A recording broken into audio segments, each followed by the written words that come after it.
우리 시간이 되어서 다 같이 사도신경하고 오늘 성탄 예배 가운데 나가겠습니다. 다 같이 사도신경으로 신앙 고백하고 찬양 가운데 나가겠습니다.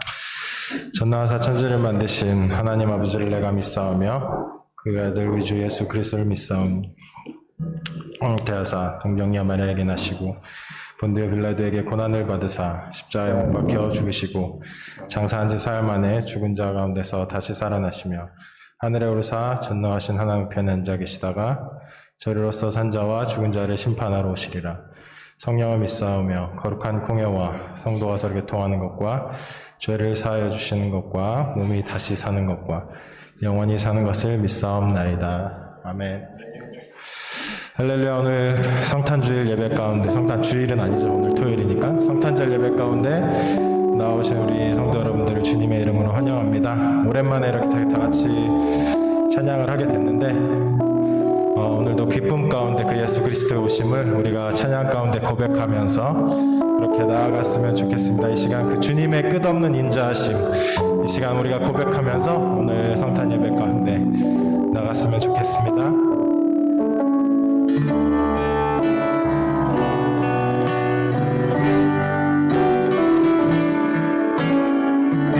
주의 인자는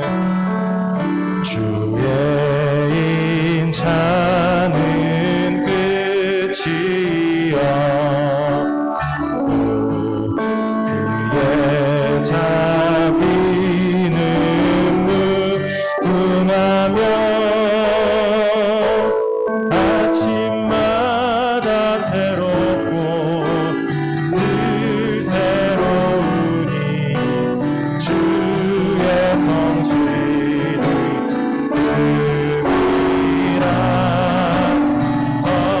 성실하신 주님 주의 인자는 끝이요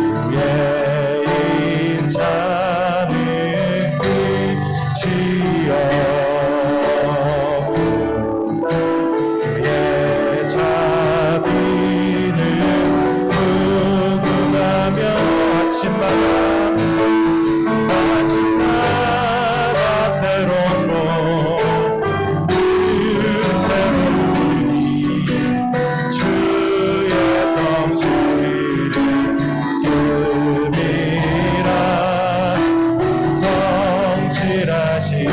큰 목소리로 고백하겠습니다. 주의 인자심 주의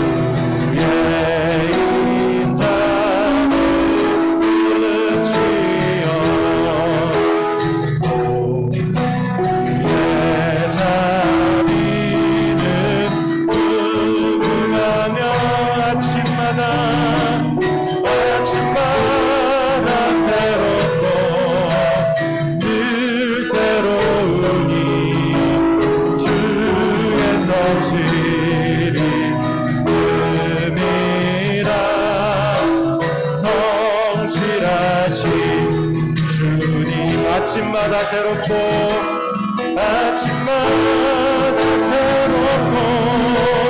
늘 새로우니 주의 성실이 끔이라 성실하신 마지막으로 한번 고백할까요? 아침마다 새롭고 늘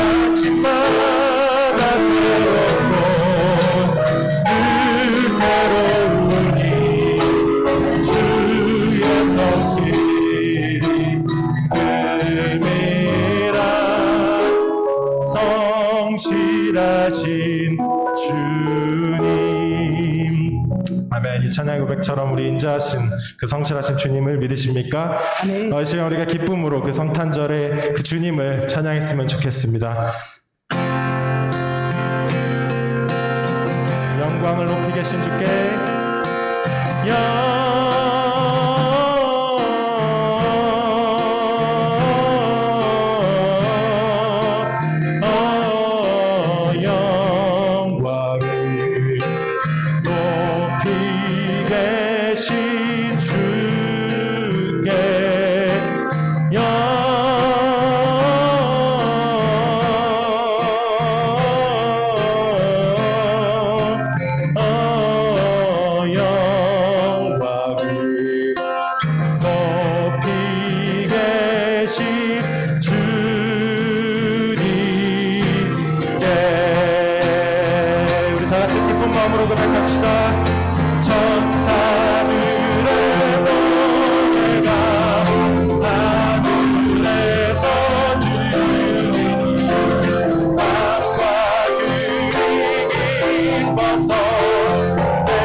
만방중의 목자들 만방중의 목자들 저희 앞에 지키네 아름다운 노래가 정하게 듣는 영광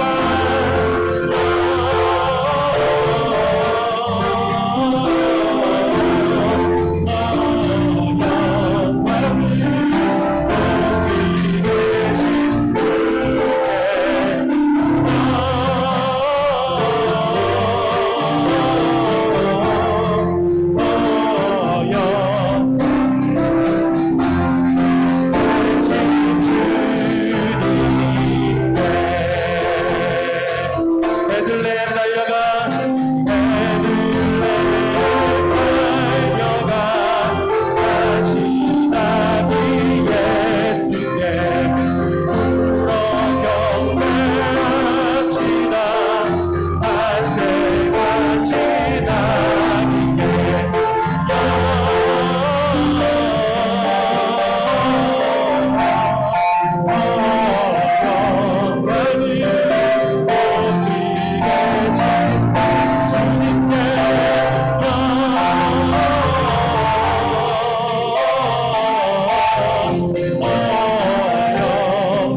마지막으로 찬양 하나 더 고백하실 때는 정말로 이 땅 가운데 그 우리의 죄를 사하시기 위해서 이 땅 가운데 오신 그 예수 그리스도의 은혜를 우리가 마지막으로 찬양하시면서 나아갔으면 좋겠습니다.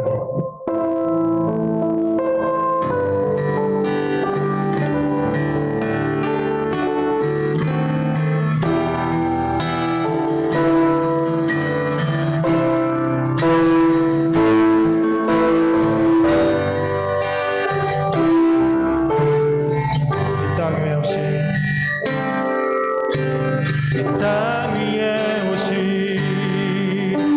하나님의 본체 십자가에 달리사 우리 죄 사셨네. 하나님이 그를 지극히 높여 모든 이름 위에 뛰어난 이름을 주사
기도하겠습니다.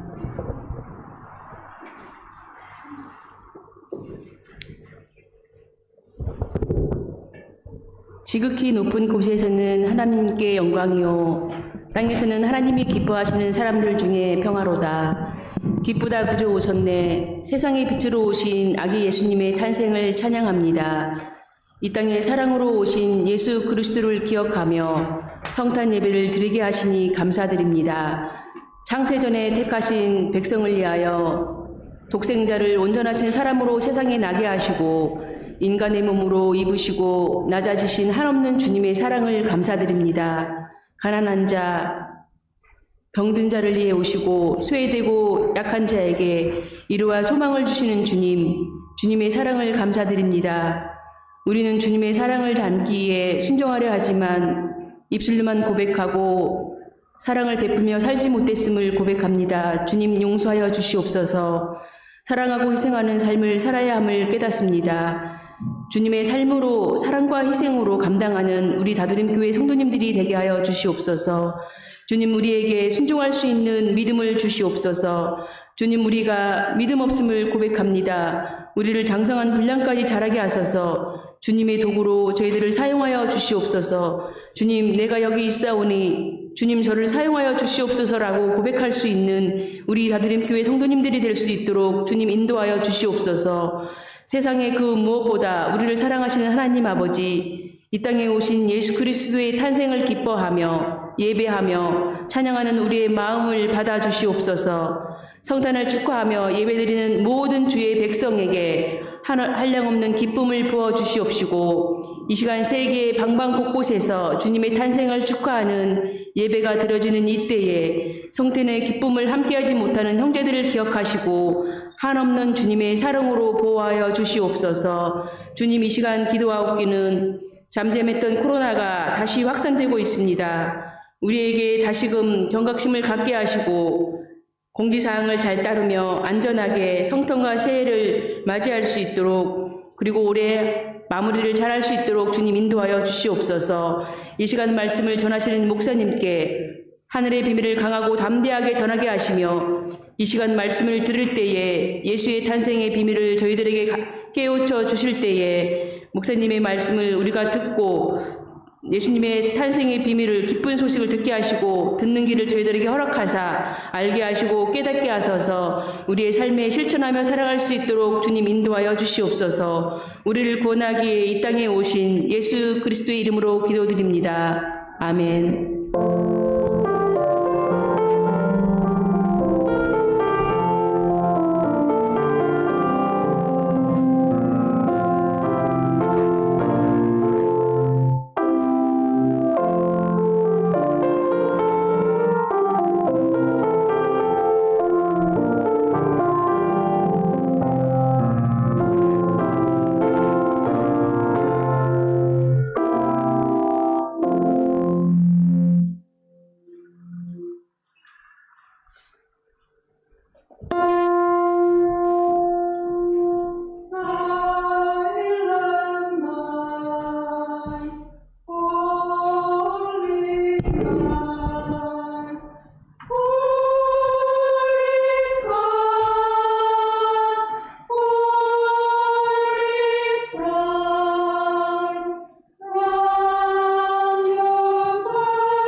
멋진 찬양 감사드립니다. 오늘 하나님 주신 말씀 함께 보겠습니다. 마태복음 1장 18절로 25절까지의 말씀입니다. 마태복음 1장 18절로 25절까지의 말씀, 우리 다 같이 일어나셔서 오늘 하나님의 말씀 받도록 하겠습니다. 18절로 25절까지 함께 한 목소리로 읽겠습니다. 예수 그리스도의 나심은 이러하니라. 그의 어머니 마리아가 요셉과 약혼하고 동거하기 전에 성령으로 잉태된 것이 나타났더니 그의 남편 요셉은 의로운 사람이라. 그를 드러내지 아니하고 가만히 끊고자 하여 이 일을 생각할 때에 주의 사자가 현몽하여 이르되 다윗의 자손 요셉아, 내 아내 마리아 데려오기를 무서워하지 말라. 그에게 잉태된 자는 성령으로 된 것이라. 아들을 낳으리니 이름을 예수라 하라. 이는 그가 자기 백성을 그들의 죄에서 구원할 자이심이라 하니라. 이 모든 일이 된 것은 주께서 선지자로 하신 말씀을 이루려 하심이니, 이르시되 보라, 처녀가 잉태하여 아들을 낳을 것이요 그의 이름은 임마누엘이라 하리라 하셨으니, 이를 번역한즉 하나님이 우리와 함께 계시다 함이라. 요셉이 잠에서 깨어 일어나 주의 사자의 분부대로 행하여 그의 아내를 데려왔으나 아들을 낳기까지 동침하지 아니하더니 나음의 이름을 예수라 하니라. 아멘. 자리에 앉으시겠습니다. 임마누엘이라고 하는 말씀의 제목을 가지고 김경원 목사님 우리 성탄절 말씀 선포해 주시겠습니다.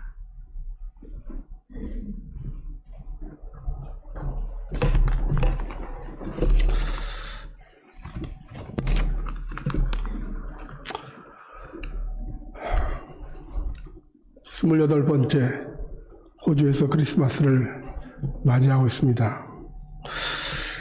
제일 제가 적응이 안 되는 게 성탄절입니다. 한국에서 오랜 세월 이 성탄절을 어릴 때부터 추운 겨울에 그 눈송이 휘날리는 그런 속에서 맞이하고 또 그렇게 새벽송도 들고 찬양하며 돌아다녔는데, 호주에 어느 날 호주에 와서 성탄절을 맞이하는데 너무너무 날씨가 더워가지고 진짜 견딜 수 없을 만큼 더울 때가 있었습니다. 시간이 지나면 성탄절도 적응이 되겠지 이렇게 생각했는데 28번째 성탄을 맞이해도 여전히 한국에서 어릴 때 인각된 그런 성탄의 모습들이 잘 바뀌지 않는다라는 생각을 좀 하게 되었습니다. 여기서 자란 우리 학생들은 뭐 전혀 그런 생각이 없겠지만 어른들 여러분 어떠세요? 잘 익숙하지 않지 않습니까? 그래도 이렇게 28년의 세월을 살아간, 저보다 오래 더 사신 분들 많이 계신데, 그러면 어느 정도 세월이 시간이 지나면 익숙해갔다 이런 생각을 하는데, 참 이게 잘 안 되는 거 보면 그 사람의 이 추억과 경험은 참 오래 간다 이런 생각을 하게 됩니다. 여러분 혹시 하인리 법칙이라는 말을 들어보셨습니까? 어떤 일이 발생하기 이전에 이미 300번 정도의 그 잔잔한 아주 그냥 굉장한 미세한 전조들이 일어나고 그리고 그 다음에 29번이나 되는 좀 더 큰 어떤 징조들이 일어난 다음에 결국 어떤 사건이 터진다라는 것입니다. 쉽게 얘기하면 이런 거죠. 지진이 일어난다. 그럴 때 어느 날 갑자기 지진이 확 이렇게 일어나는 것이 아니라 이미 바닷속에서나 혹은 땅속에서는 그런 어떤 미세한 전조들이 계속 이렇게 지진이 일어나거나 혹은 화산이 일어나는 일들을 계속해서 미세하게 시도하고 있다가 어느 순간에 이렇게 팍 터진다라고 하는 그런 것입니다. 그래서 그것을 이제 300대 29대 1 이렇게 얘기해서 그것을 하인리 법칙이라고 얘기합니다. 세상에는 이런 징조가 세상에만 있는 것이 아니라 우리 기독교 역사 속에서 역사상 가장 큰 사건인 예수의 탄생도 우리가 성경을 이렇게 읽어보면 굉장히 많은 어떤 징조들이 우리에게 혹은 사인들이 우리에게 있어 왔습니다. 어느 날 갑자기 짜잔 하고 예수님이 이 땅에 태어난 것이 아니라 이미 많은 성경 가운데 예수님의 탄생을 예언하고 있다. 그것이 수백 번 이상 기록되어 있다라고 하는 것을 여러분 성경을 통해서 읽으면 알 수 있을 것입니다.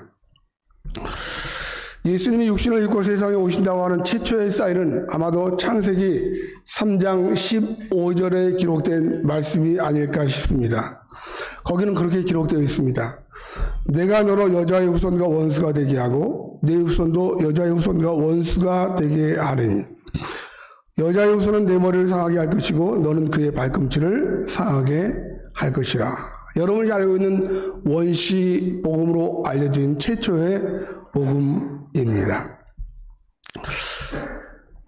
여러분 한번 물어볼까요? 지금 하나님께서 선악과를 따먹고 범죄한 아담과 하와와 뱀과의 사건 속에서 이 이야기를 하셨습니다. 그렇다면 그 시대에 아담과 하와 두 사람으로는 아담과 하와 둘밖에 없어요. 그렇죠? 그런데 하나님이 말씀하시기를 여자의 후손이 너와 여자의 후손과 원수가 되게 하고 내 후손도 원수가 되게 할 것이다. 지금 두 사람밖에 없는데 누가 어디 있다고 원수가 되게 할 수 있겠다고 얘기할 수 있습니까? 이것은 이미 하나님 천지를 창조하시고 인류를 구원할 구원의 역사들을 앞으로 일어날 것이라고 하는 이 예언적인 말씀이고 하나님의 경륜과 섭리가 일어난 말씀입니다. 장차 세상을 구원할 원대한 계획이 이미 창세기에서부터 기록되어 있기 때문에 옳은 것을 최초의 복음, 원시 복음이라고 얘기합니다. 복음이라고 하는 말 자체가 기쁜 소식 아닙니까? 그렇죠? 뭐가 기쁜 소식입니까? 죄인으로 영원히 죽을 수밖에 없는 우리를 구원하시는 하나님의 사인이 창세기 3장 15절에 들어있기 때문에 이것을 최초의 복음이라고 이야기하는 것입니다. 오늘 우리가 읽은 말씀 21절에 기록한 말씀에도 이렇게 기록되어 있죠. 아들을 낳으리니 이름을 예수라 하라. 이는 그가 자기 백성을 그들의 죄에서 구원할 자이심이라 하니라 라고 하는 말씀입니다. 바로 이것은 요셉이 마리아와 정혼을 했는데 어느 날 성령께서 마리아에게 너는 성령으로 잉태할 것이다 라고 하는 이야기를 해주니까 나와 결혼할 여자가 아이를 갖게 된다라고 하는 이야기를 들었을 때 요셉이 너무너무 당황스럽지 않겠습니까? 그랬더니 하나님께서 요셉에게 찾아가서 말씀해 주시는 거예요. 네가 데려올 그 여자에게 태어날 아이는 장차 그 아들을 낳을 것인데 그는 저희 죄에서 저희를 구속할 그 구속자의 역할을 감당할 사람이다 라고 하는 그런 말씀을 하시는 것이죠. 바로 이 말씀을 이미 이사야 7장 14절에 기록된 말씀을 인용한 말씀입니다. 그렇죠?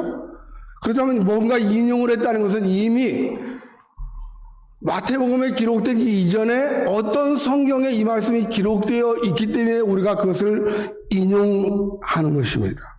그리고 그 태어나는 그 아이가 그들의 백성들의 죄에서 그들을 구원할 자라고 하는 이사야의 예언을 성취하는 임마누엘이라고 하는 이름을 가지고 태어날 예수님을 소개해주고 있다는 말이죠. 그렇다면 왜 마태는 이사야서를 인용해서 이 말씀을 했을까요? 특별히 마태가 인용한 이사야 7장 10절에서 14절에 기록한 말씀에 보면 이 말씀을 인용한 백그라운드가 기록되어 있는데 제가 한번 이 말씀 한번 읽어보도록 하겠습니다. 이사야 7장 10절에서 14절 기록됐나요? 네. 여호와께서 또 아하스에게 말씀하여 이르시되 너는 내 하나님 여호와께 한 징조를 구하되 깊은 데서든지 높은 데서든지 구하라 하니 아하스가 이르되 나는 구하지 아니하겠나이다. 나는 여호와를 시험하지 아니하겠나이다 하니라. 이사야가 이르되 들을지어다. 너희가 사람을 괴롭히고서 그것을 작은 일로 여겨 또 나의 하나님을 괴롭히려 하느냐. 그러므로 주께서 친히 징조를 너희에게 주실 것이라. 보라, 처녀가 잉태하여 아들을 낳을 것이니 그의 이름을 임마누엘이라 하리라 하는 말씀입니다. 여기에 임마누엘이라는 말씀이 이미 기록되어 있습니다. 그렇다면 왜 이사야 선지자는 지금 아하스, 유다의 왕 아하스에게 찾아가서 이런 말씀을 했을까요? 그 역사적 배경을 생각해보면 이렇습니다. 이스라엘은 최초의 임금을 사울이라고 하는 임금이 40년을 통치하고 그 다음에 둘째 임금이 다윗이 40년을 통치합니다. 세 번째 임금이 솔로몬인데 솔로몬이 또한 40년을 통치합니다. 근데 솔로몬이 하나님을 사랑하는 마음으로 성전 공사, 그 당시에는 어마어마한 성전이죠. 지금으로 보면 굉장히 초라하지만 그 당시에는 너무너무 큰 성전을 지었는데 이 성전 건축을 하고 그리고 자기가 살 집, 성전 궁궐을 짓느라고 백성들을 많이 힘들게 했습니다. 백성들이 너무너무 힘들었어요. 그래서 솔로몬이 죽고 난 다음에 그의 아들 르호보암이 왕이 되었을 때 나이 많은 신하들이 찾아가서 이야기합니다. 임금님, 아버지 솔로몬 왕께서, 당신의 아버지 솔로몬 왕께서 성전과 궁전을 건축하느라고 백성들이 너무너무 힘들었습니다. 세금이 너무 많아서 살기가 너무 힘들었습니다.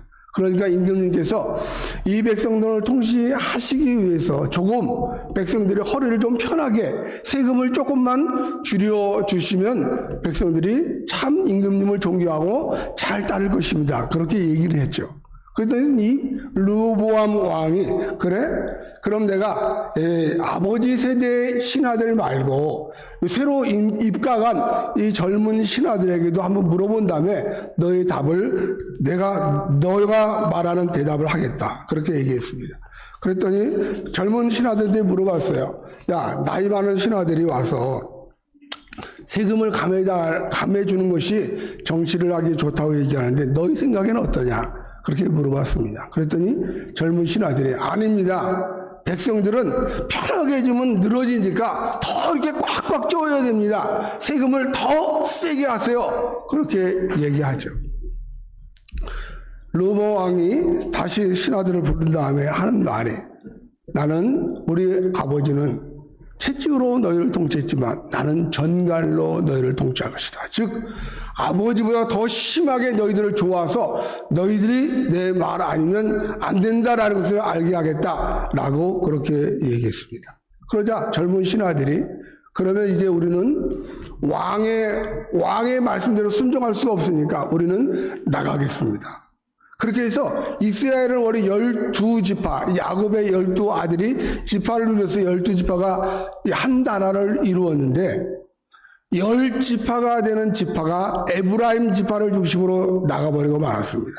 그리고 남은 지파, 그래도 우리는 임금님 말씀이 순종하겠습니다 라고 이야기한 지파는 2지파, 임금님이 속해 있던 유다 지파와 베냐민 지파 2지파만 남았습니다. 쉽게 말하면 10과 2로 나라가 쪼개져 버리고 만 것입니다. 그렇게 두 개로 남은 것이 남유다고 북은 이스라엘이라고 부르는 그런 나라가 갈라졌습니다. 그렇게 두 나라가 나눠졌는데 이제 두 나라는 원래 한 나라였으니까 서로 계속 싸움을 해서 한 나라로 만들겠다고 하는 시도가 계속 일어났습니다. 그런데 그것이 내부에서만 전쟁이 일어난 것이 아니라 외부로부터, 즉 바벨론의 전신인 아람이라고 하는 나라가 BC 735년경에 유다를 침범했습니다. 그런데 이기지 못했어요. 또 북이스라엘이 유다 2지파밖에 없으니까 우리는 10지파야. 우리가 힘이 없으니까 한번 해보자 해서 했는데 또 못했어요. 그러니까 이 두 나라가 아람과 북이스라엘이 우리가 그럼 한꺼번에 쳐들어가서 한 번에 공격해서 저를 물리치자라고 하는 게 지금 아하스 왕 시대입니다. 그럴 때 두 나라가 지금 쳐들어오려고 하고 있는 상황 속에서 지금 선지자 이사야 선지자가 아모스 임금 앞으로 찾아온 것입니다. 그러면서 하는 말이 이사야, 아까 읽어드렸던 이사야 7장 10절에서 14절에 기록된 말씀입니다. 무슨 얘기냐? 한마디로 얘기하면 아하스 임금님, 당신이 이 두 나라가 지금 쳐들어오고 있는데 이 두 나라가 쳐들어와도 지지 않도록 하나님 도와주세요라고 기도하세요라고 얘기하고 하나님 요청해 주세요. 그렇게 얘기한 것이에요. 그랬더니 그가 나는 요청하지 않을 거야. 겸손한 마음으로 한 게 아니라 그는 이미 애굽에다 도와달라고 요청을 했어요. 애굽 나라가 지금 두 나라가 쳐들어오니까 나도 우리나라와 애굽이 연합해가지고 전쟁을 하면 승산이 있겠다 이런 생각을 하게 된 것이죠. 그랬더니 이사야 선지자가 와서 얘기하죠. 너는 하나님이 너희 나라가 패하지 않을 것, 우리나라가 패하지 않을 것이라고 하는 어떤 징조를 구하라. 그럼 내가 하나님께서 너에게 징조를 보여줄 것이다 라고 했더니 나는 안 할 거예요. 나는 그거 구하지 않을 것입니다. 왜? 나는 이미 하나님께 요청하지 않고 애굽에게 요청을 했기 때문에 그렇게 얘기한 것이에요. 거기에 대해서 이사야가 얘기했죠. 내가 너희가 그들의 두 나라가 너희를 쳐러 온다고 할지라도 결코 너희는 패하지 않을 것이다. 왜냐하면 하나님이 너희와 함께 하기 때문에 너희는 패하지 않을 것이다 라고 하는 말씀을 하시면서 내가 하나의 징조를 보여줄게 라고 하면서 하신 말씀이 처녀가 잉태하여 아들을 낳을 것인데 그 이름을 임마누엘이라고 하라 라고 하는 그런 말씀입니다. 그러니까 임마누엘이라고 하는 말씀은 하나님이 함께 하시기 때문에 너희는 외부에서 두 나라가 쳐들어올지라도 너희는 결코 패망하지 않을 것이다 라고 하는 사인으로 그렇게 한 것입니다. 여러분이 아시는 것처럼 마태복음에 기록된 임마누엘이라는 말은 성경이 해석하기를 하나님이 우리와 함께 하신다라는 뜻입니다. 결국 하나님이 이스라엘 편, 그러니까 유다 나라의 편이 되어주시니까 아람과 북이스라엘이 쳐들어왔지만 그들이 승리하지 못하고 그들의 공격이 실패로 돌아갔습니다. 그게 역사적인 사실입니다. 그렇다면 우리 성도들에게는 이러한 질문이 생길 수 있습니다. 하나님이 우리와 함께 하신다면, 하나님이 우리와 함께 한다고 하는 사인이라면 차라리 처음부터 전쟁이 일어나지 않도록 막아주셔야지. 왜 꼭 전쟁이 일어나면 일어난 속에서 우리를 도와준다고 얘기합니까? 처음부터 전쟁을 막아주면 간단하지 않습니까? 그렇죠? 그 마음이 우리 가운데 있는 것입니다. 굳이 쳐들어오는 적을 막아주셔. 이 말은 우리가 예수를 믿으면 아무런 고통도 없고 고민도 없고 생각할 필요가 없이 아침부터 저녁까지 아무것도 하지 않아도 된다. 이런 마음을 우리가 마음속에 가지고 있습니다. 예수를 믿었더니 공부하는 학생이 공부도 안 해도 그냥 머리가 천재적인 머리가 돌아가서 공부도 잘하고 일하러 다니지 않아도 배도 고프지 않고 아프지도 않고 눕기만 하면 바로 잠이 들게 해주신 것이 하나님을 믿는 믿음의 결과라고 사람들이 생각한다는 것입니다. 여러분, 그럼 왜 하나님은 전쟁이 일어난 후에 전쟁에서 패하지 않는다는 것을 징조로 보여주시느냐라는 말입니다. 그것은 하나님이 생각하시는 임마누엘의 개념과 우리가 생각하고 있는 하나님이 우리와 함께한다고 하는 개념이 틀리다는 것입니다. 하나님의 기대, 쉽게 말하면 하나님의 기대와 우리의 기대가 서로 다른 생각을 하고 있다라는 것입니다.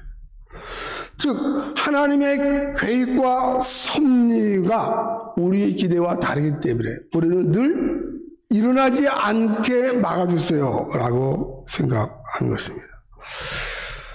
여러분과 함께하는 하나님은 어떠한 하나님이십니까?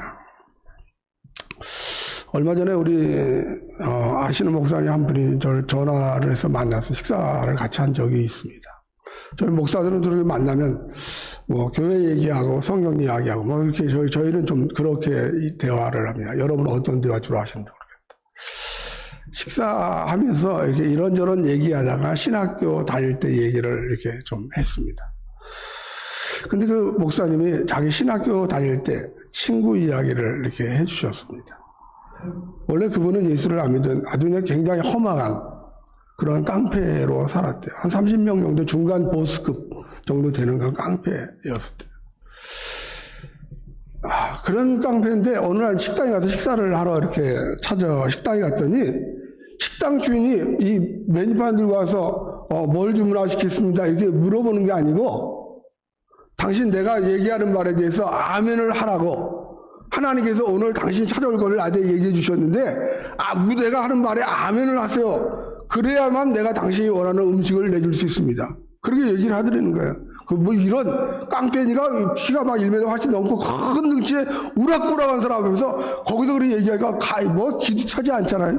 뭐 이런 세상 말로 개비역다가 같은 인간이 다 있어. 가서 이 음식이나 가져와. 그랬는데도 이 사람이 굴하지 않고 하나님께서 내게 어제 꿈에 나타나셔서 나한테 말씀해 주셨는데 당신 이런 사람이 찾아올 거다. 오시는데 그분에게 당신이 이야기하는 말에 아멘 이렇게 대답하지 않으면 아무것도 주지 마라 이렇게 얘기했다는 거예요. 그럼 너무 같지 않잖아요. 성질도 더러운 데다가. 그러니까 근데 자꾸 이제 이런 진짜 주먹이 왔다 갔다 하지 않겠습니까? 그래서 자꾸 그러는데 그 부인이랑 같이 식사를 왔는데 부인이 여기서 소란 피우지 말고 창피하잖아 솔직히. 식당 가서 깡패 있다면 얼마나 창피해. 부인이 그냥 아멘해 아멘. 당신이 아멘 한다고 뭐 특별한 거 변하는 것도 없잖아. 아멘 하고 그냥 주는 거 먹고 빨리 갑시다. 창피하니까 막 그렇게 얘기한 거예요. 그러니까 이 남편이 그냥 정말 분은 나고 머리끝까지 혀가 올라왔는데 그 할 수 없이 부인 때문에 같이 밥 먹으러 왔어요. 그래 아멘! 하고 입에서 아멘이 탁 터져 나왔는데 그 순간에 너무너무 놀라운 일이 벌어졌다는 거예요. 그냥 갑자기 눈물이 그냥 막 터져 나오기 시작을 하면서 완전히 이 양반이 이상한 사람이 되고 머리가 막 띵 하는 순간에 갑자기 변화가 돼가지고 너무 기대하지도 않게만 너무너무 막 울어버리니까 식당에서 그게 막 울더라는 거예요. 근데 그 순간에 하나님께서 그에게 천국과 지옥을 보여주시고 천국을 보여주시더래요. 그 순간에 그 예수 안 믿는 사람인데 보니까 맨 옛날로 어떤 알던 친척이 먼 친척이 예수를 믿고 천국에서 편히 쉬고 있는 그런 모습이 자기 눈에 이렇게 보여지게 된 거예요. 그리고 나서 나타난 일이 사람을 딱 쳐다보면 이 사람이 어디가 아프다라는 것을 알게 되더라는 거예요. 그냥 이 사람이 어디가 아프구나 이렇게 처방을 해주고 그 뭐 기도도 모르잖아. 예수를 안 믿었으니까. 그러니까 그냥 이렇게 그냥 자기가 건강하게 사세요라고 이렇게 해주고 뭐 이렇게 했겠죠. 그렇게 해주면 그 사람이 낫는 거예요. 그냥 아픈 사람이 정말 말도 안 되는 일이 자기가 보니까 너무 막 일어나더라는 거예요. 그렇게 몇 개월 동안을 계속 하는데 예수도 아직도 전혀 예수라는 것은 믿어본 적이 없으니까 모르는 그런 상태에 있었는데 어느 하나님께서 겨울에 추운 겨울에 눈이 엄청나게 많이 오는데 드라이브를 하는데 하나님이 드라이브를 하는 운전하는 중에 나타나셔서 이렇게 얘기하시더라고요. 야, 너 네 형 있지? 배가 다른 형이 있지? 네 있어요. 내가 그놈을 만나면 옛날에 힘이 없어서 자기를 너무너무 괴롭혔는데 맞아서 맨날 그랬는데 내가 어디 사는지도 모르는 거 너무 사이가 안 좋으니까 그래서 내가 그놈 만나면 당장 때려 죽이고 싶을 만큼 나쁜 그런 형입니다. 그랬더니 하나님께서 말씀하시고 그 형을 찾아가서 용서해줘라. 그렇게 얘기를 하더래요. 그래서 말도 안 됩니다. 나는 그 만나면 바로 그냥 밟아버릴 거예요. 하나님. 그렇게 얘기를 해서 너 그렇게 하지 않으면 내가 이 눈바닥에서 네 차를 굴러버리겠다. 이렇게 얘기하더래요. 그랬더니 그렇게 아무리 그렇게 해도 나는 할 수 없어요. 내가 얼마나 그 형을 미워하고 원망하고 평생 저주하고 살고 싶은데 그 형을 용서합니까? 라고 하는데 그럼 너 이 차 굴릴 거야. 굴리려면 굴리세요. 나 못합니다. 라고 얘기했대. 그랬더니 진짜 거기서 몇 바퀴를 막 차가 댕글댕글댕글 눈 오는 바닥에서 굴러버렸다는 거예요. 근데 굴러서 나왔는데 차가 완전히 폐차가 될 지경인데 본인은 아주 멀쩡하게 되더라고요. 아무 사고도 하나도 손도 하나도 안 다치고 그렇게 나왔대요. 야, 정말 하나님이 계신가 보나 이 생각을 하고 수소문해가지고 형을 찾아갔더니 형이 중풍에 걸려가지고 똥오줌을 받아내고 있는 상황에 완전히 폐인이 돼서 이렇게 있더래요. 그래서 그 사람을 자기 형을 데려다가 자기 집에다가 데려다 놓고 그리고 6개월 동안 똥오줌을 받아내면서 그 형을 보내고 6개월 후에 천국으로 이렇게 보내줬답니다. 그리고 나서 그걸 생각하면서 자기가 하나님을 알게 되고 하나님을 사람들 찾아가서 이런 일이 일어나는구나 하나님이 계시구나 하는 것 때문에 깡패였으니까 누구한테 전도하러 가겠습니까? 자기 휘하의 졸개들한테 가서 찾아다니며 전도를 하는데 이 형님이 미쳤나 하고 너무너무 돼서 자기가 하나도 없을 정도로 그렇게 많이 얼굴을 매맞고 그렇게 고통스럽게 온몸의 박살을 정도 살았대요. 그런데도 그냥 슬프지가 않고 너무너무 기쁘더라는 거예요. 그러고 나서 나중에 신학교에 들어가서 우리 그 목사님하고 같은 신학교에 가서 공부를 하게 되었답니다. 그 부인이 남편한테 맨날 맞고 아들이고 자식이고 뭐 보는 대로 두드려 패니까 맞고 하는데 그 신학교에 다니는 학생들이 미용사에서 그 머리를 깎아줬대요. 신학생들 오면 공짜로 이렇게 신학교 학생들이 그때 당시에 어려우니까 머리를 공짜로 이렇게 깎아줬대요. 그래서 친구들이 가서 물어봤대요. 남편이 예수를 믿으니까 가장 좋은 게 뭡니까? 그렇게 물어봤더니 옛날에는 매일 그냥 술만 먹고 들어와서 머리부터 발끝까지 안 때리는 데 가서 온몸이 이상한 것이 하나도 없었는데 이제는 예수를 믿더니 안 패니까 너무 행복합니다. 그래서 너무 고마우니까 신학교 친구들 머리 공짜로 깎아주고 그렇게 하더라는 것입니다. 그렇게 하나님이 함께 하시면서 하나님을 함께 하는 그런 경험으로 그래서 그 뭐에서 우리가 물어봤죠. 예, 보통 목사님들이 뭐 그냥 은혜 받고 막 능력 있으면 다 그냥 큰 부흥하고 막 그렇게 다니니까 그걸 지금 뭐해? 그랬더니 지금 양로원, 한국의 그 양로원이잖아요. 양로원에 가서 그 어른들 섬기면서 지금도 그렇게 평생을 살아가고 있답니다. 그렇게 얘기하더라고요. 하나님이 함께한다. 여러분 어떻게 경험하고 있습니까? 저는 어릴 때부터 예수를 믿었습니다. 제가 최초로 하나님이 함께 한다고 하는 것을 경험한 것은 주일의 국민학교, 지금 초등학교를 졸업하고 6학년 때 대직학교에서 교회 선물로 찬송가를 하나씩 나눠줬어요. 선물로, 졸업 선물로. 근데 이제 겨울에 6학년 마치고 중학교 1학년 들어가기 전에 겨울에 이제 있는데 갑자기 제 마음에 찬송을 부르고 싶은 마음이 생겼습니다. 그 겨울에 우리 어머니 방청 안쪽, 저는 바깥방에서 자고 있었으니까 거기서 찬송을 부르는데 뭐 어른 찬송가 처음 경험하고 잘 모르잖아요. 근데 주일학교 다녀도 찬송 중에서 몇 가지 뭐 이런 거 있어. 예수 사랑하시면 뭐 이런 거 태산을 넘어 험곡에 가도 쭉 어른 찬송들이 몇 개 편집된 게 있는데 제가 아는 찬송은 뭐 태산을 넘어 험곡에 가도 뭐 그런 찬송에 선한 목자 되신 뭐 우리 뭐 이런 것들이라든가 또 주 안에 있는 나에게 딴 것이 어디 이런 찬송을 이제 했던데 찾아보니까 있더라고요. 처음에 그 찬송을 펴놓고 혼자서 주 안에 있는 나에게 찬송을 부르는데 갑자기 내 마음 가운데 하나님께서 은혜를 주시는데 그냥 너무너무 주 안에 있는 나에게 딴 것이 없으려. 십자가 밑에 나아가 내 짐을 벗었네 라고 하는 그 은혜를 받게 했는데 그게 내게 그냥 너무너무 큰 은혜가 되게 저도 그냥 눈물이 막 흘러가지는데 생전 그렇게 눈물을 흘려보지 않았어요. 저도 자존심이 강하니까 남들 앞에서 눈물을 흘린다는 것은 뭐 생각지도 못 해봤고 했는데 그냥 너무너무 그냥 눈물이 막 창피해가지고 이불을 뒤집어 쓰고 찬송을 계속 부르게 되는데 그 찬송을 부르면서 그렇게 했는데 하나님이 저에게 그냥 그때 은혜를 주시더라고요. 그래서 하나님 찬양을 주 안에 있는 나에게를 수없이 부르면서 그 하나님의 은혜를 생각했었습니다. 여러분 하나님께서 임마누엘 약속하시면서 이사야 7장 3절 이하에 보면 이사야에게 아하스 임금에 갈 때 네 아들을 데려가라 그렇게 얘기해요. 네 아들을 데려가라. 근데 그 아들 이름이 뭐냐면 스알 야수비라고 하는 이름을 가진 아들입니다. 그 뜻이 뭐냐면 남은 자만 구원을 받는다라고 하는 뜻입니다. 지금 하나님께서는 유다왕 아하스에게 왜 적으로부터 네가 공격을 받는지를 확인시켜주고 싶은 것입니다.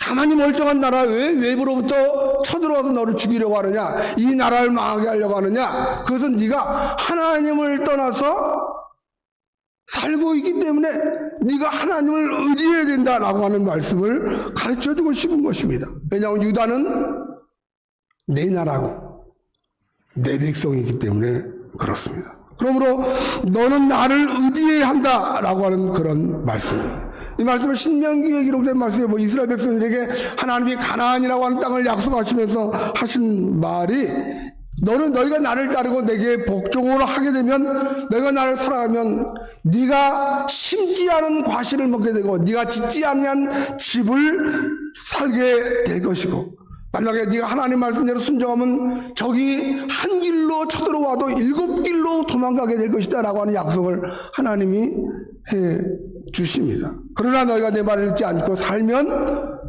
네가 심은 곡식을 너는 먹지 못해. 네가 살고 있는 집도 너는 갖지 못해. 그리고 한 길로가 아니라 7길로 도망가는 아픔과 고통을 겪을 거야. 그렇게 이야기합니다.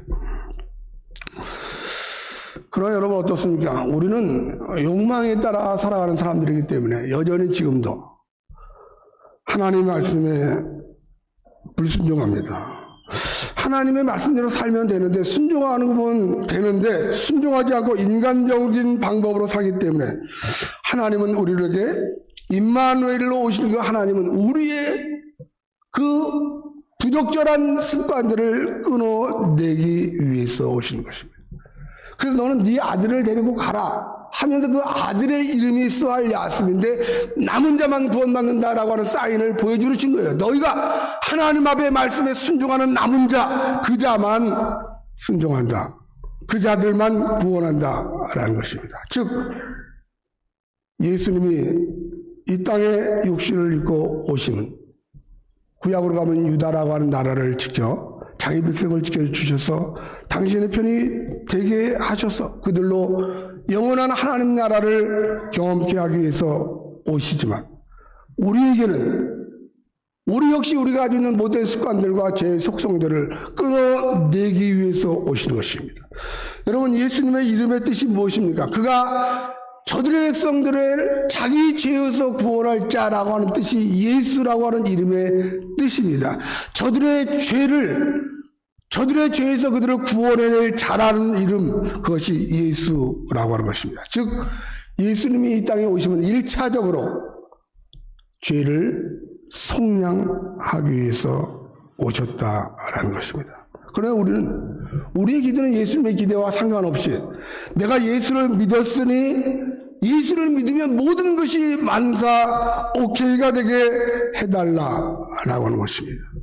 아무 고민도 없이 편안하게 살면 예수를 믿으면 그렇게 살게 해달라라는 것입니다. 그러나 여러분 자연의 동물들도 이 생각이라고 하는 것을 하는 것입니다. 이제 예전에 한국에 보면 지금 이제 겨울이 됐으니까 또 반복적인 일이 일어날 거라고 생각하는데 한국에 보면 가끔 뉴스에 이 멧돼지들이 길거리로 나오고 고속도로로 나오고 식당에 들어가서 막 깜짝 놀라게 하는 일들이 벌어지고 있습니다. 그렇죠? 그럼 여러분 왜 자연에서 사는 동물들이 왜 사람들이 살고 있는 거리로 나오게 될까요? 사람들이 건강을 생각한다고 산에 등산하고 뭐 이렇게 여러 방법하다 보니까 산에다가 집도 짓고 별장도 짓고 또 휴식처도 만들고 이렇게 하다 보니까 자연이라고 하는 것이 점점 좁아져서 이 동물들은 번식률이 너무너무 많은데 점점 많은 지역을 원하는데 이 사람들이 좀 더 편한 데를 찾아서 산속까지도 집을 짓고 거기다 다리를 만들고 뭐 별장을 만들고 또 자기들이 기거할 뭐 여러 가지들을 하기 위해서 나무들을 자르면 그렇게 합니다. 동물들은 점점 숫자가 늘어나게 먹을 것이 많아져야 되는데 이제 그런 것들 때문에 산이 파괴되고 산에서 있는 자연적인 음식들도 없어지고 그러니까 먹을 것이 없으니까 마을로 내려가는 것이에요. 먹고 살기 위해서. 그러니까 마을로 내려가면 그들도 죽는다는 사실을 모르겠습니까? 알지만 그래도 먹어야 되니까 마을로 내려가는 것입니다. 사람이 자연을 파괴하니까 자연이 사람에게 반응을 하는 것입니다. 우리는 우리가 편한 대로 사는 것이 최고라고 생각해서 마음대로 살기를 원합니다. 여러분 하나님이 우리와 함께 하시는 이유는 영원한 하나님의 나라를 누리기 위함입니다. 그런데 그 하나님은 거룩하시기 때문에 죄성이 강한 인간들, 죄가 있는 것 속에는 함께 할 수가 없습니다. 그래서 예수를 보내시고 예수를 통해서 그 십자가의 피로 우리의 죄를 정결케 하시는 것이 우선입니다. 즉 죄를 정결케 하기 위해서 이스라엘 백성들이 애굽을 떠나 광야를 지나 가나안에 들어가기 이전에 그들의 모든 습관들을 끊어내고 그들에게 세례를 받게 하고 할 일을 행하게 한 이유들은 너희는 내 백성이라고 하는 증거를 그들의 몸에 인각시키고 살게 하기 위해서 하나님이 그런 일들을 사인으로 보여주시는 것입니다. 오늘 우리에게도 같은 모습입니다. 예수님의 오심은 물질적이고 정신적이고 육체적인 모든 삶을 고뇌가 없이 없어지는 것이 아닙니다. 그러므로 우리는 이 성탄을 통해서 먼저 배워야 될 것이 뭐냐면 주를 의지하는 것을 배워야 합니다. 단순히 예배에 참석하는 것만이 아니라 내 삶을 통해서 하나님이 우리와 함께 하시는 것을 경험해야 하는 것입니다. 그러나 세상은 여전히 우리에게 세상은 우리로 하여금 하나님과 함께 살면 손해를 본다라고 하는 것으로 우리를 계속 이어갑니다. 여러분, 세상은 악해야 성공합니다. 거짓말을 잘해야 실적을 얻을 수 있고 이기심으로 가득 차야 무엇인가를 얻을 수 있습니다. 그러한 세상에서 우리가 하나님의 말씀대로 살아간다는 것은 그렇게 살고 양보하고 사랑하고 그렇게 사는 것은 오히려 무시를 당하게 됩니다. 사람들이 사람을 이용할 때 제일 먼저 이용하는 것이 뭡니까? 쟤는 약해 빠져가지고 내가 하라는 대로 다 하는 사람이야. 이런 생각이 들게 되면 그 사람을 도와주고 참 성품이 좋으시구나. 그 도와줘야 되는데 그게 아니고 오히려 공략하고 공격을 합니다. 쟤는 내 말대로 해. 내가 하라는 대로 할 거야. 라고 자꾸 무시합니다. 그 속에서 성도의 삶을 사는 것은 쉽지 않습니다. 그렇게 해서 그 속에서 성도의 삶을 살아가는 방법은 정말 전적인 하나님의 은혜가 아니면 살 수 없습니다. 성령께서 우리 안에 내주하셔서 나를 이끌어 가지 않으면 우리는 여전히 노출되어서 세상 속에서 무너지게 되어지는 것입니다. 그러나 오늘 우리 말씀에 예수께서 이 땅에 오셨습니다. 성탄으로 우리의 죄의 문제를 해결해 주시고 우리를 건강한 삶을 살게 하기 위해서 하나님이 우리와 함께 하시는 이 성탄을 우리는 맞이하고 그 하나님이 우리와 함께 한다고 하는 그 이름의 뜻이 바로 임마누엘이라고 하는 것입니다. 이 말은 내가 너희를 고아처럼 그냥 홀로 내버려 두지 아니하시고 하나님을 의지하는 자에게 내가 너와 함께 영원히 함께 하겠다. 어떤 하나님이?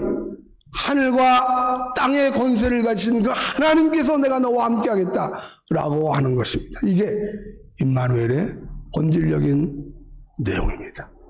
여러분 지금 무엇을 의지하시면서 살아가고 있습니까? 당장 눈앞의 이익을 의지하십니까? 아니면 하늘의 소망을 가지고 당당히 맞서서 싸웠던 믿음의 우리의 신앙의 선배들, 우리가 존경하고 그렇게 살기를 날마다 결심하는 우리의 믿음의 조상들을 바라보며 살아가고 있습니까? 우리는 여전히 그 속에서 끊임없는 싸움을 경주해야 할 것입니다. 우리는 사실 내 고집을 꺾는 것도 쉽지 않습니다. 성탄은 하늘 보좌를 버리시고 이 땅에 오신 예수님 이야기입니다. 하나님의 인간이 되어 오신 것입니다. 하늘의 모든 권세를 가진 그분이 그 모든 것을 포기하고 이 땅에 오신 것이 바로 성탄입니다. 그 하나님이 나와 함께 하신다는 것은 내가 가지고 있는 모든 것들을 내려놓고 주님과 함께 하라 라고 하는 쌀인 줄로 믿습니다. 사랑하는 성도 여러분, 이 성탄에 우리의 죄를 회개하는 것이 선행되어지고 그리고 주님과 함께 살아가는 정말 나와 함께 하시는 하나님의 은혜를 내 삶을 통해서 실현해내는 복된 그러한 성탄절, 그를 통해서 우리가 가장 버리기 어렵다고 생각하는 여러분의 약점들을 주님 십자가 앞에 내려놓고 오늘도 주님 보혈을 의지해서 믿음으로 사시는 그 성탄이 회개가 되고 축제가 되고 우리의 삶의 새로운 도약을 이끌어내는 귀한 시간이 될 수 있는 복된 성탄, 그렇게 주님과 동행하는 성탄이 되시기를 주님의 이름으로 축복합니다. 하나님 아버지 감사합니다. 우리는 너무나 연약해서 입술로 고백하기는 잘하지만 삶으로 살아내기는 참으로 힘든 그 세상 속에 살아가고 있습니다. 그러나 그럼에도 불구하고 주님이 우리와 함께 하시면 우리의 습관들과 모든 고집들을 꺾어버리고 주님의 십자가 앞으로 나아갈 줄로 믿습니다. 거룩하신 아버지, 오늘 이 땅의 성탄으로 오신 주님의 모습을 바라보면서 우리도 그렇게 낮아진 예수님 모습 속에서 정말 성도의 삶이 무엇인지를 다시 한번 본질적으로 생각하고 주님 의지하고 살아가는 우리 모든 사랑하는 성도들 될 수 있도록 주님 축복해 주시옵소서. 그래서 우리의 삶이 참으로 십자가 앞에 나가는 주님과 동행하는 복된 삶을 살아낼 수 있는 실력 있고 힘 있는 성도들이 될 수 있도록 은혜를 베풀어 주시옵소서.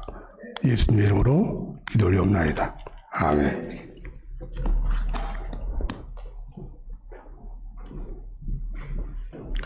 네, 임마누엘의 축복이 오늘 여러분 모두에게 임하기를 축원을 드립니다. 우리 다 같이 일어나셔서 찬송가 114장 찬양하겠습니다.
기도하겠습니다.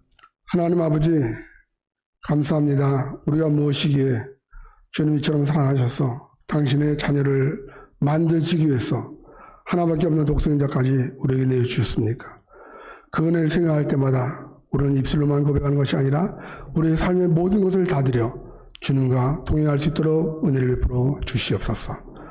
올 한 해 동안도 우리의 일터에서, 우리의 직장에서, 우리의 삶의 여정 속에서 우리와 함께 하신 거룩하신 아버지 하나님, 오늘 시간도 아버지 하나님 황금과 유황과 모략을 가지고 나온 주님을 뵙기 위해서 나온 귀한 우리 동방 박사들처럼 사랑하는 성도들 귀한 예물 가지고 주님 앞에 나왔습니다.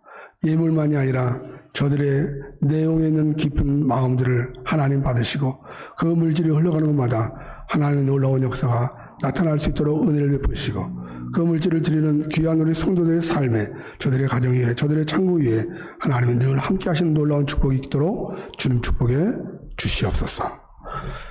지금은 하늘 보좌를 버리고 이 땅에 오신 우리 구주 예수 그리스도의 은혜와 그 아들이 십자가에 달려 죽으실 때 하늘도 빛을 잃고 땅도 슬퍼하며 온 세상에 탄식하실지라도 우리의 구원을 위해서 기꺼이 그 아들을 십자가에 내어주신 하나님의 극진하신 사랑하심과 우리를 날마다 주님 십자가 밑으로 나가게 하시고 깨닫게 하시고 새롭게 하시게 하시는 성령의 감동하심이 오늘 성탄을 맞이하여 우리를 위해서 오신 우리 구주 예수 그리스도의 구속의 은혜를 깨닫는 귀한 성도들과 그렇게 온 세상 가운데 주님을 예비하는 모든 이 땅의 모든 백성들 위해 이제로부터 영원토록 함께 있을지어다. 아멘.